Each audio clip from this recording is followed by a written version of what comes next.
Indonesia resmi menjadi tuan rumah perhelatan ajang balap Moto Grand Prix atau MotoGP pada 18 hingga 20 Maret 2022. Bagi para penggemarnya, ada sejumlah fakta-fakta menarik seputar MotoGP yang bisa menjadi informasi bagi Anda. Berikut liputannya. Kejuaraan dunia MotoGP musim balap 2022 telah resmi digelar, ditandai dimulainya balapan akhir pekan di sirkuit internasional Lusail, Qatar pada Minggu 6 Maret 2022 sebagai seri perdana. Selepas GP Qatar, para pembalap yang tergabung dalam 12 tim ini akan menuju Indonesia guna melakukan balapan di sirkuit internasional Mandalika, Lombok, Nusa Tenggara Barat mulai 18 Maret 2022. Berdasarkan data dari Google Trend, pencarian informasi tentang MotoGP dan sirkuit Mandalika di Indonesia dilakukan oleh seluruh pulau dan provinsi yang ada, di mana Provinsi Aceh dan Nusa Tenggara Barat menjadi pengakses terbanyak.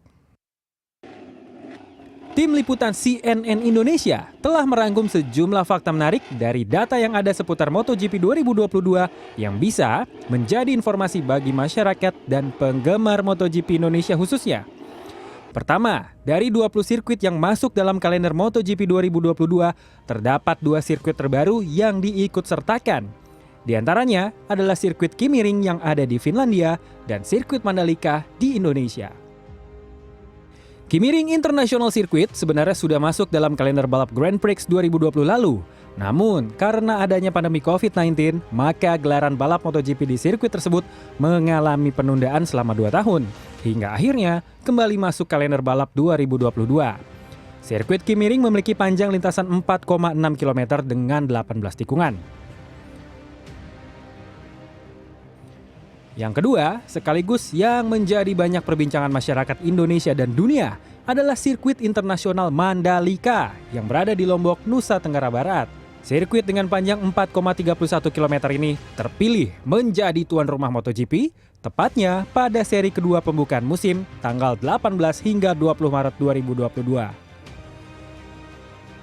Februari lalu, sirkuit dengan 17 tikungan ini juga sudah dicicipi oleh 24 pembalap MotoGP sebagai bagian dari tes pramusim selama 3 hari. Sirkuit Mandalika juga disebut sebagai sirkuit terindah di dunia oleh Federasi Sepeda Motor Internasional FIM dan juga Dorna Sport selaku promotor acara MotoGP.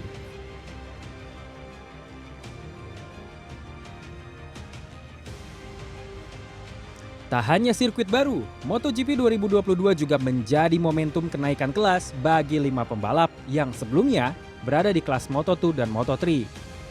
Kelima pembalap ini antara lain adalah Remy Gardner, Raul Fernandez, Fabio Di Giannantonio, dan Marco Bezzecchi yang berasal dari kelas Moto2. Serta ada Darryn Binder yang langsung lompat ke kelas Premier dari sebelumnya di kelas Moto3. Kelima pembalap baru ini selain memperebutkan gelar juara dunia, tentunya juga memperebutkan gelar Rookie of the Year, yakni penghargaan bagi pembalap baru terbaik. Musim balap 2022 juga dinyatakan sebagai musim dengan seri terbanyak sepanjang sejarah MotoGP. Sebelumnya, MotoGP sampai tahun 2019 hanya memiliki 19 seri balapan dalam 1 tahun. Namun, menyusul adanya pandemi COVID-19 pada tahun 2020, diputuskan oleh Dorna Sport selaku promotor MotoGP hanya menggelar 14 seri balapan saja. Kemudian, pada 2021, seri balap kembali digelar di 18 sirkuit yang ada di dunia. Seiring membaiknya kondisi pandemi COVID-19, gelaran MotoGP tahun 2022 pun ditambah menjadi 21 sirkuit dengan penambahan 2 sirkuit baru. MotoGP 2022 juga masih memiliki keunikan, di mana dari total 24 pembalap, ada 14 pembalap diantaranya yang memiliki gelar juara dunia Grand Prix di sejumlah kelas yang ada, di mana 3 nama merupakan juara dunia kelas MotoGP, yakni Marc Marquez, Joan Mir, dan juga Fabio Quartararo. Marc Marquez menjadi penyandang gelar juara dunia terbanyak dari 3 kelas yang disertakan di balap Grand Prix dengan capaian 8 gelar juara dunia. Itulah tadi informasi seputar MotoGP 2022 yang bisa menjadi wawasan bagi penggemar maupun penonton MotoGP di Indonesia yang bersiap menjadi tuan rumah dalam ajang balap Grand Prix Seri Indonesia di sirkuit Mandalika pada 18 hingga 20 Maret 2022. Albi Pratama, Indra Setiawan, Jakarta.